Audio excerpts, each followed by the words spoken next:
What it do, everybody? It's your boy Harvey back again with another video. And today, I'm sure if you've read the title, you're wondering, why in the world am I calling all Christians? Why am I calling all believers? It is because I believe that we need to be, what's the word I'm looking for? Aware of what is going on. And you say, what are you talking about? What is this big deal? I was on TikTok. Yeah, not making a video. I was just scrolling through my For You page, and I came across this comment on one video of an account who's trying to spread, the love of Jesus and all that stuff. So it wasn't a bad account. It was, doing what I'm trying to do, spread the love of Jesus. And I can't remember exactly what the video is talking about, but the top comment brought a lot of concern to me, and it worried me, and it's been on my mind so much, and I just, felt led that I need to, bring it to the believers' attention that, this has got to stop. This has got to change.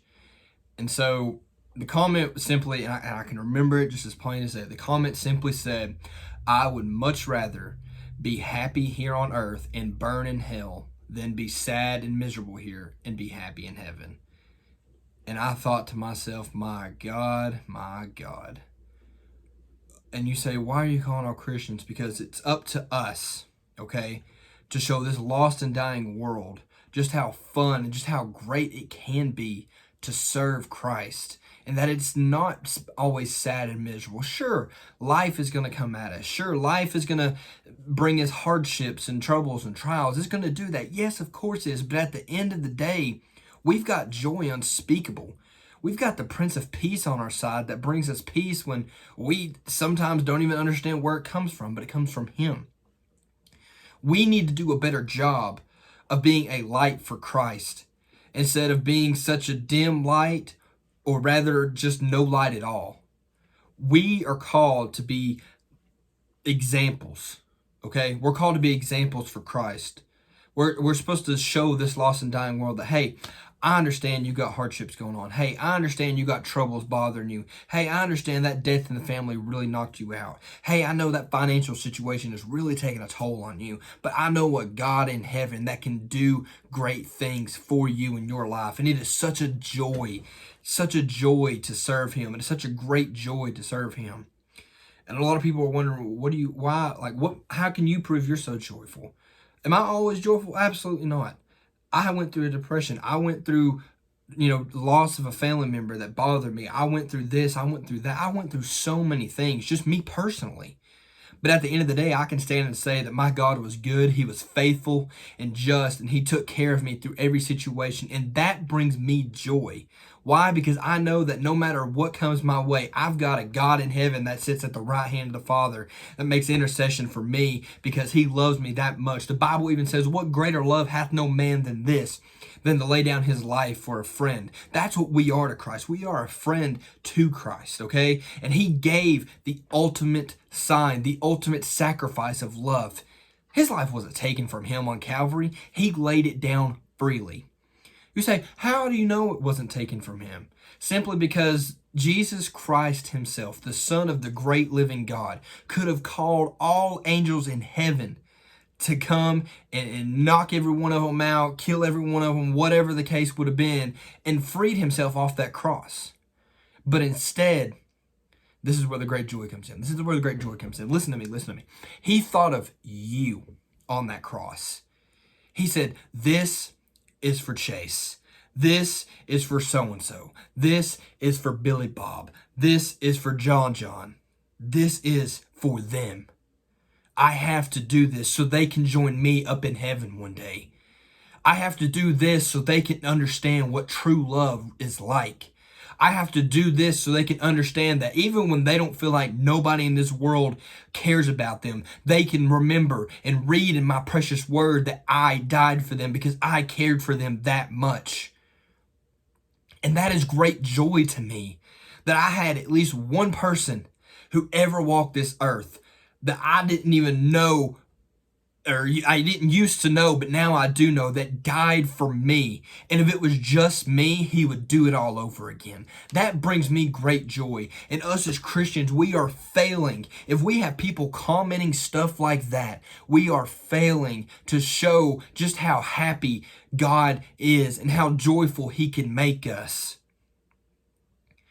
And it's sad that people would much rather burn in hell and be happy on this earth than take the life troubles and trials, the storms of this life with Jesus and make it to heaven, and then just be happy without him and burn in hell. That should bother you. If you are a real child of God, if you are a real believer, that should bother you. That person has not seen any reason how God, how Jesus, how whoever they think, about Christianity, whoever they think, runs Christianity, whatever the case is, that they have not seen what Jesus Christ can do in their life and give them such great joy, that and show them that hell is not worth the happiness on this earth. I'm sorry, but even if Christianity and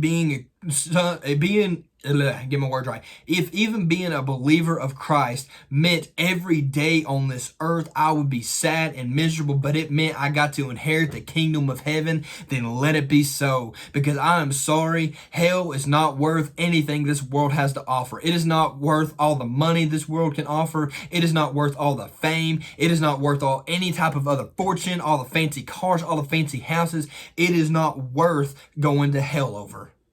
Hell is an eternity of a burning fire. Do you understand that? It is a burning fire, a place of torment, weeping, and gnashing of teeth. It is terrible. Bible even said the rich man died, and in hell he lifted up his eyes in torment. And I'm just paraphrasing, this whole story. He woke up in hell, was tormented, and was just begging for a simple drop of water. Not a whole bottle, not a gallon, not a river full of water, but just a drop of water to cool his tongue. And he said, go and warn my 5 brothers of this place, because they are living just like I am. Don't tell them not to come here. This place is terrible. This place is tormenting. This place is straight up torture. And the rich man is there for an eternity. We are going to be, not we, but the non-believers are going to be there for an eternity. I'm telling you, we need to do a better job at showing this lost and dying world that yes, the economy might suck. Yes, the government might suck. Yes, our president might not be the greatest. Whether you're a Democrat or a Republican, it doesn't matter how you feel. Yes, he might not be the greatest. Yes, my financial situation might not be the greatest. Yes, my home life might not even be the greatest. But at the end of the day, Jesus is the greatest and will always be the greatest. And without him, we have and never will have anything. For everything we have is for him. And if we do not stay on the straight and narrow and live for him, if we do not do our best to walk with him and talk with him daily, if we do not do our best to incorporate him in every aspect of our life, how in the world are we ever going to make it to heaven? Because I'm telling you, church, right now, whatever you want to consider the world right now, whether you want to consider it good, whether you want to consider it bad, or whether you want to consider it just in between, however you want to consider it, if you die without Jesus and go to hell, you are going to wish that these bad times you were still living in them. You would wish that these bad financial situations, you were still living them. You would still wish that you were living under this bad president, that you would still wish that you were living under him. This government, you would still wish you were living in it. Hell is real. Hell is nothing but torment. Hell is nothing but a place that you were not supposed to go. Hell was not made for you. It was made for the devil and his angels. God loves you. It is such a joy serving him. People want to know, why do you act so goofy making your TikToks? Why do you act so, goofy and make people, laugh? Or you're just crazy, because some people don't think I, make them laugh. They just think I'm crazy. But anyway, that's beside the point. Why do you do all these things? Because the joy of the Lord is within me. What do I have to be sad about? Yes, I've been through hard things. Yes, other people have been through hard things. But at the end of the day, I've got Jesus on my side, and that is enough to get me through it. Yes, sometimes I don't see it. Yes, sometimes I don't realize it. But at the end of the journey, when the rubber meets the road, I'm telling you, church, serving God has never once let me down. Serving Jesus has never once let me down. And if you are not serving Jesus right now, and you are constantly being let down by the government, being let down by the world, being let down by people, being let down by family members, being let down by even friends, even being let down by what you're doing right now. The alcohol, the drugs, the meth, the this, the that, the pill popping, the needle pushing, however you want to word it. All of that, it's just a never-ending cycle of you looking for something you're never going to find.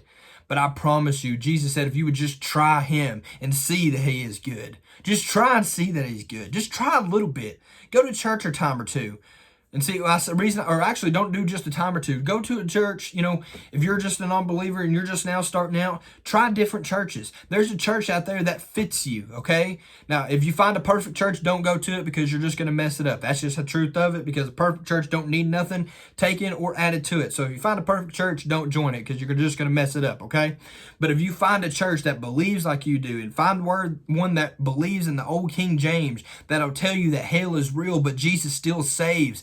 Find you a church that praises God and doesn't sit there and honestly just as like knots on the log that don't really say nothing, that got no emotion, that act more like they're at a funeral than they are in a church service where we should be praising God and giving him thanks for all he's done in our life. Find you a church that is rooted and grounded in this precious word of God right here. Don't find a church that's rooted and grounded in what social media's got to say about Jesus. Don't find you a church that's rooted and grounded in the absolute world's definition of how Jesus should be. Because see, the world's got a definition of Jesus too. It's not all hate and shame against Jesus. They got a definition of what Jesus should be. Notice I said should, what they think should be. But this word tells you what Jesus is and forever will be, because the Bible says he is the same yesterday, today, and forevermore. That means you can have joy yesterday, today, and forevermore. You just got to serve him. Get it and dive deep into his word. Find simple books of pastors like this one I've got right here by Michael Todd. I love listening to him. Find you simple but like I said, you got to back check all of this stuff. Anything you read concerning God, who is it written by? Because some people, I'm sorry, I'm not going to name a specific name, but there's one preacher that says heaven is, it's all puppy dogs and flower fields, or however the phrase goes. I can't remember at the moment, but you got to be careful about stuff like that. You got to be careful, because they're going to just feed your ears with what you want to hear instead of what you need to hear and the truth behind everything you're hearing. Because see, not every pastor you hear, not every preacher you hear is called of God and is going to tell you the truth. Some pastors nowadays, as bad as I hate to say it, are more about filling pews than filling souls. That's the sad truth about it. They care about the number that's in the church instead of the number that's going to make it to heaven. And that's where it's all wrong. So you got to be careful of those things. You got to look out. Same goes for the preachers. They want to tell you what is going to get them the biggest pat on the back or the biggest offering rather than what God has for those people at that time to hear. You got to be careful with those things. You got to be careful when you join the church. And I didn't mean to go off on that trail, but that's just how God led me. That's how I took it. So that's where we're going, all right? So, but anywho, back to the joys of the Lord. Serving him is so good. It is so rewarding. He never promised that the cross would not get heavy or that the hill would not be hard to climb.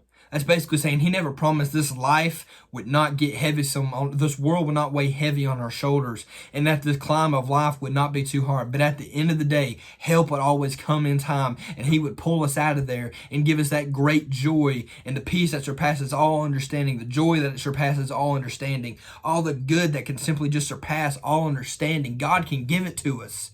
We just got to be out better at example to people and tell them about this stuff. Because, and I know not everybody in the world is going to, I understand that, okay? I get that. Not everybody is going to come to Christ. I get that. But I know the Bible says every knee shall bow and every tongue shall confess. I know that, all right? That's to be a fact, okay? And some people, no matter how much you try to talk to them, no matter how much you try to show them the love of Christ, sometimes it just ain't going to work. Could be because God doesn't have a point, let's see how I kind of word this. Because God, maybe you're not supposed to be the one that leads them to Christ. I'm not going to reach everybody I preach a message to. I'm not going to. I'm going to reach people that my brother can't reach, and he's going to reach people that I can't reach. And same thing with other pastors. My pastor who I sit under is going to reach people I could never reach, and I'm going to reach people he can never reach. We're all going to reach different people in this walk of life. So don't be discouraged because of you not being able to lead your friend to Christ. Don't be discouraged about that. Keep doing what you're doing and show them the love of Christ. Show it to them. Hey, how you doing? I love you. Yeah, I know you did me wrong, or yeah, I know that, you did this thing and it kind of upset me, but hey, I forgive you and I love you. You got to kill them with kindness. Got to kill them with kindness. That's all it takes. You say, kill them with kindness is kind of mean. Promise you. Jesus showed everybody kindness. Showed everybody love. Showed everybody that. Mercy, grace, forgiveness. Whatever it takes in your life. Be the best example of Christ that you can be. Don't just want to be Christ-like, but be like Christ. You gotta be. It still breaks my heart to know that one soul out there, and there's probably others out there that think the exact same thing. But church, we have got to do a better job, because I'm sorry, in today's day and age, we see more Christians with their heads down. Oh, woe is me. Oh, woe is this. Woe is that. Instead of more Christians with their heads up and their hands held high, thanking the Lord above what He has done in their life.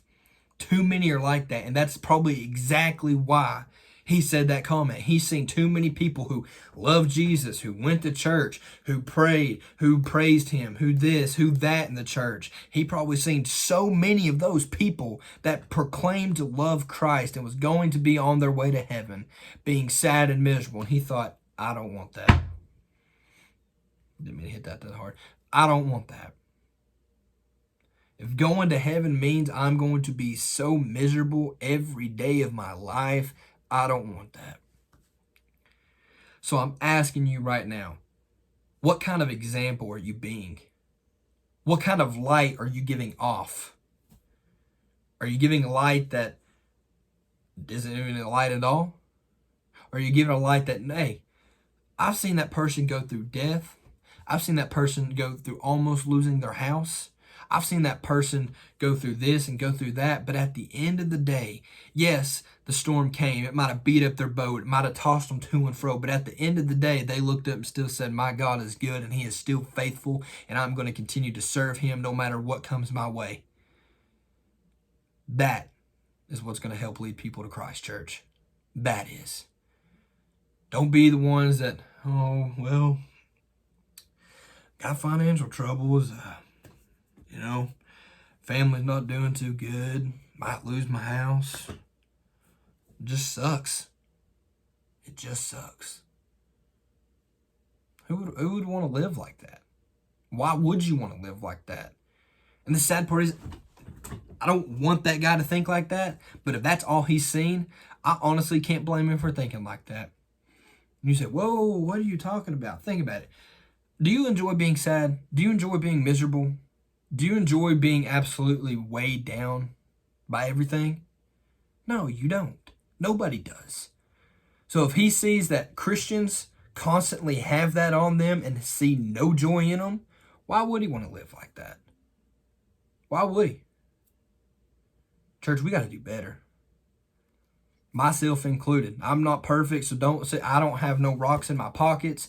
There's none in here, okay? I got no rocks in my pockets whatsoever. I'm just as guilty as anybody, because I have my days where I'm just, oh, woe is me, woe is this. Well, I have my days too. I'm just as guilty as anybody, all right? I'm preaching to myself too, okay? So let's get that thing straight. I ain't coming at you alone. I'm coming at myself first, all right? Because I'm just as guilty, okay? Church, we got to do better. We really have to do better. We are running out of time. God is coming soon and very soon. And I'm sorry, but I don't want to see my loved ones die and go to hell. I don't want to see my friends die and go to hell. I don't want to see anybody die and go to hell simply because they saw me, especially if they saw me, sad and mopey, but claiming to love Christ and I'm going to heaven. But every time they saw me, it was always something. It was always something wrong, always something negative to say. But I'm still going to heaven. And they look at me and say, why would I want to go to heaven if it means I'm just going to be sad and miserable and I never have nothing good to say? Why would they? Church, we need to check ourselves. We really do. I need to check myself. Calling all Christians, we got to do better. We've got to do better. And like I said, I understand life comes at us. Death happens. This happens. You lose a job. You lose a car. This, that. I understand that. And I understand sometimes it's going to get you down for a season. I get that. But that season's got to come to an end. And here's the thing. God will bring us out of a season sometimes, but we just would much rather stay in the season we're at. He'll try to be like, hey, the season's over. Be like, I don't know, God. I think it ought to go on a little bit longer. And we'll do our best to drag it out for whatever reason. I don't know. I don't understand why you would want to drag out a season like that. I understand some things take time. Yes, they do. They all take time. Some could be a week. How long it takes me to get over a death may not take you as long, or it may take you longer. But at the end of the day, we cannot stay in that season. We can't. It'll come to an end, and that's when we got to move into a next season. Season of joy, season of happiness. But some people don't want to get on to that next joy. They don't want to get on to that happiness. Why? Wish I could tell you. And when that season comes to an end, God starts putting people in your life to minister to about how, and witness to about how he brought you out of it, how he delivered you from the sickness, how he gave you peace when that death happened. But instead, when those people come by, we decide to sit in that season for a little while and just be like, life it is what it is. Life goes on. It's sad, it sucks, but life goes on. But I'm going to heaven. God help. God help. We got to do better, church. We got to do better. And like I said, myself included, we've got to do better. Remember, that's all I have to say.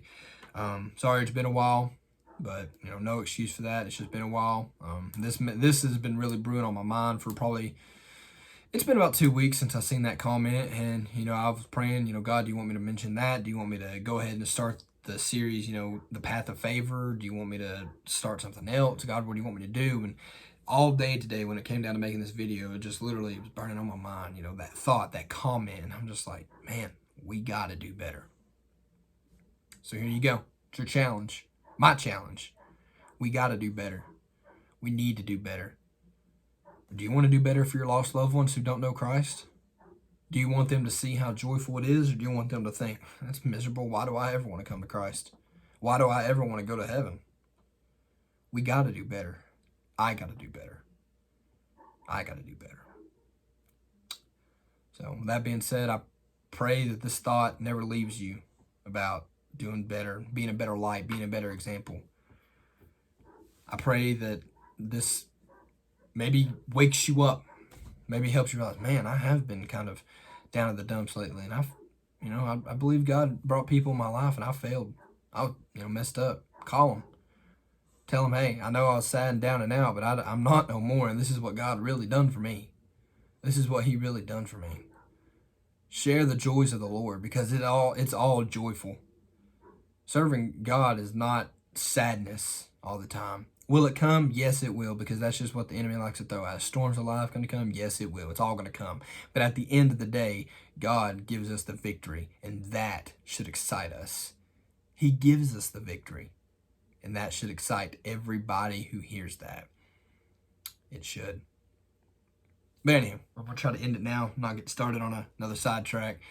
But not really any preacher announcements that I can think of off the top of my head. But keep praying for me. I'm, praying, God, whenever the time is right to bring forth the series of The Path of Favor.